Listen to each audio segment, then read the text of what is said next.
amigos, quando o Vasco entra em campo, tá difícil, né, do torcedor acompanhar o jogo e assistir uma boa partida. O Vasco hoje, no segundo jogo da Copa do Brasil, na terceira fase, né, contra o Boa Vista, o Vasco empatou. Ou seja, o Vasco foi salvo pelo regulamento, né? O Vasco ganhou de 1-0 numa partida sofrida lá em Bacaxá. E hoje, em São Januário, partida que foi realizada às 16h30, o Vasco sofreu mais uma vez para empatar com o poderoso Boa Vista, né? Boa Vista que está aí disputando a Série D do Campeonato Brasileiro. O Vasco, toda vez que entra em campo, é um show de horrores à parte. Mas hoje tivemos também um show de horror da arbitragem. A arbitragem hoje, olha, uma lambança total e coisas que só acontecem com o Vasco, porque o Vasco não tem representatividade. Já não bastava no passado, quando o Vasco foi prejudicado contra o Internacional, onde na única partida do campeonato o VAR parou de funcionar e mesmo assim da cabine deram o gol. Hoje, uma partida que não contava com o VAR ainda, eu entendia que não contava, mas a interferência externa acabou influenciando na anulação do gol de empate do Vasco da Gama, né? O primeiro gol que foi anulado, o gol do Peck, a bola acaba resvalando na mão do Germancano, realmente foi mão, não há o que discutir, mas o juiz e seus auxiliares acabaram correndo para o meio campo, dando gol. E aí o Leandrão, técnico do Boa Vista, vai lá e mostra o celular para o árbitro que estava fora, né? O quarto árbitro, e aí surge um diálogo ali no rádio e o juiz volta atrás. Interferência externa. Então deixa logo a TV apitar o jogo, né? Já funcionava assim. Então deixa que a TV apita o jogo, não precisa de arbitragem. A TV vai lá, mostra o lance e acabou. Se é para apitar o jogo dessa forma, então tira aí esse custo do árbitro e repassa esse custo aí na TV ou através de cabines, enfim. Porque o jogo tá assim. Quando é contra o Vasco, quase sempre o Vasco sofre com interferências externas quando não tem que ser, quando não tem que haver interferência externa. Contra o Internacional, se o VAR não estava funcionando, deixava o árbitro então decidir. E hoje, que não tinha VAR, algum informante, alguém de fora, alguém da TV, alguém da comissão de arbitragem, ou até mesmo o próprio técnico do Boa Vista, que acabou ali mostrando o celular para o quarto árbitro, né? E houve toda aquela lambança. 7 minutos para o juiz voltar então e anular o gol do Vasco. Uma vergonha. A arbitragem brasileira é uma vergonha. Mas também não podia ser diferente, né? Comandado pela CBF, que está envolvido em polêmicas e mais polêmicas, escândalos e mais escândalos, e tem seus dirigentes afastados, presos, condenados, e está aí se refletindo hoje no futebol brasileiro. Uma pouca vergonha, né? O Vasco foi a campo hoje com algumas alterações, na expectativa de mudar alguma coisa, mas olha, um futebol apresentado realmente que preocupa. O Vasco deve ter muita dificuldade para subir para a Série A, se subir. Com esse futebol aí, eu não vejo alternativas para o Vasco subir para a elite do futebol ainda nessa temporada. O Vasco foi a campo com algumas mudanças no gol. O sistema defensivo permaneceu o mesmo, né? Vanderlei foi o nosso goleiro hoje, o Léo Matos, lateral direito, Zeca na esquerda, Hernando e Ricardo Graça no miolo de zaga, Michel hoje no meio campo, ele que tinha atuado pela lateral esquerda no jogo passado, Matias Galarza, que para mim não pode ser reserva desse time, Sarrafiore, que para mim é reserva, Peck, Léo Jabá, que jogou bem no segundo tempo, e Germancano, o nosso artilheiro, né? Inclusive foi de Germancano o gol no cruzamento do Léo Jabá. Olha, tem muita coisa para falar de ruim sobre esse elenco, né? A zaga muito lenta, o Hernando, como você viu na abertura do vídeo, não consegue nem sequer cortar uma bola. Na verdade, esse lance do Hernando é um reflexo do que foi o Vasco durante boa parte do jogo. Lambança atrás de lambança, um time perdido que não sabia o que fazer com a bola. Ricardo Graça, mais uma vez, uma partida lenta, uma partida que dá poucos botes, evita muito pouco ali as finalizações dos jogadores adversários. O Boa Vista, como qualquer outro adversário que enfrenta o Vasco, cria muito e também consegue construir a jogada do campo de defesa, sai em contra-ataque, a bola passa pelo meio de criação, chega no atacante, o atacante volta no meio, que joga no outro atacante, finaliza em gol, e isso sem qualquer intervenção dos volantes e defensores do Vasco, né? Uma festa à parte quando o adversário vai enfrentar o Vasco, principalmente em São Januário, né? Virou terra alheia, né? Michel, vamos analisar logo o elenco, né? Vamos analisar logo o elenco e amanhã a gente faz um vídeo para analisar a coletiva do Marcelo Cabo. Eu que não tive nem como assistir a coletiva, porque olha, você tem que ir por etapas, né? As coletivas do Marcelo Cabo, principalmente as últimas duas, é de dar dó, né? Ele enxerga um jogo que o torcedor não consegue enxergar. Mas amanhã a gente fala sobre a coletiva do Marcelo Cabo. Vanderlei para mim foi um dos responsáveis pela classificação. O Vasco que classificou com empate, ou seja, se classificou com o regulamento debaixo do braço. Uma vergonha diante de um clube como o Boa Vista. Aí você se pergunta, né? Pô, a gente está tendo dificuldade de ganhar do Boa Vista, de ganhar da Tombense, de ganhar da Caldense. Todos os clubes que estão na Série D do Campeonato Brasileiro. Como é que vai ser a nossa Série B de bola, né? Vai ter bola para subir? Acho que não. Mas vamos lá. Vanderlei hoje, um dos responsáveis pela classificação.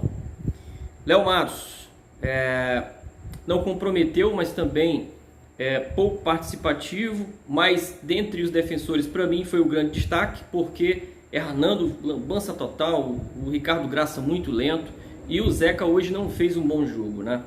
Ele que costuma ser o destaque do sistema defensivo nosso, né? No meio, dessa vez foi o aproveitamento do Michel, foi fraco em relação ao que pode apresentar. Eu acho que é um volante que pode ajudar um pouco mais, mas hoje foi muito mal. Marcou de forma frouxa, não conseguiu fazer as intervenções necessárias ali, principalmente na segunda bola. E no campo de ataque se apresentou muito pouco. A única finalização que fez foi para muito longe e precisa melhorar muito, precisa de ritmo de jogo se quiser ser titular desse meio campo do Vasco, até porque Rômulo e Andrei gozam de prestígio com o técnico Marcelo Cabo, né? Matias Galarza não pode ser reserva, começou um primeiro tempo meio desconcentrado, parecia ali um pouco desabituado da titularidade, mas melhorou muito durante o jogo. E a gente espera que o Matias Galarza não saia do time. É um jogador que dá intensidade, dá combate ao meio campo, consegue recompor com facilidade, consegue se apresentar no campo de ataque, não pode ser reserva. Acho que o dinamismo que o Vasco precisa, né, e que não apresentou ainda, passa aí pela presença do Matias Galarza, né? Sarrafiori, a meu ver, é reserva, não tem como o Sarrafiori permanecer no time principal. O Marquinhos Gabriel até entrou no segundo tempo, melhorou um pouco mais, né, o controle de bola do Vasco, apresentou muito pouco, pelo que pode apresentar um pouco mais o Marquinhos Gabriel, mas também não é esse jogador todo. Então não tem o torcedor que criar tantas expectativas assim em cima do Marquinhos Gabriel, né? O Peck hoje não foi bem, até tentou participar um pouco mais da segunda etapa.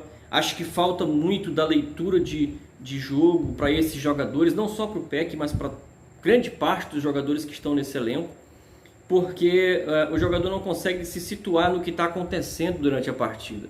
O Zeca hoje, por exemplo, por diversas vezes pela lateral esquerda, pegava a bola se apresentando no ataque, ao invés do Peck abrir para dar apoio ali, para criar uma jogada ali, uma triangulação com o Zeca, ele caía correndo pelo meio, né? Inclusive em alguns momentos se chocando com o Germancano. Então falta liderança também para poder avisar o Peck sobre o que ele está fazendo de errado, né? O Peck abre pelo lado esquerdo e cria opções, né? Porque o Zeca de repente pode cortar para o meio, como o Zeca tem esse costume de cortar para o meio, chutar ou cruzar.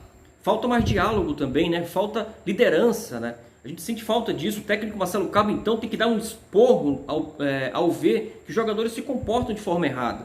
Não tem que ficar de diálogozinho educado quando a situação pede uma situação mais enérgica, né? O técnico Marcelo Cabo tem que ter essa pujança para chamar o jogador e falar: tá errado, cara, não foi assim que nós treinamos, é assim que tem que ser. Você está vendo o corredor aberto, você está fechando quando você tem que dar opção, entendeu? Te liga, corre, te antena no jogo, porque o jogo pode estar passando pelos teus pés e você está fazendo a postura errada, né? A leitura errada, mas aí o técnico é o tempo todo tentando aliviar para os jogadores e dá nisso, né? O time é um time que não se comunica, não se liga, né? Não cria constância, não consegue jogar em blocos e o time fica espaçado, desconectado do jogo, né? A gente costuma ver isso muito nesses últimos jogos em que o Vasco tem se apresentado.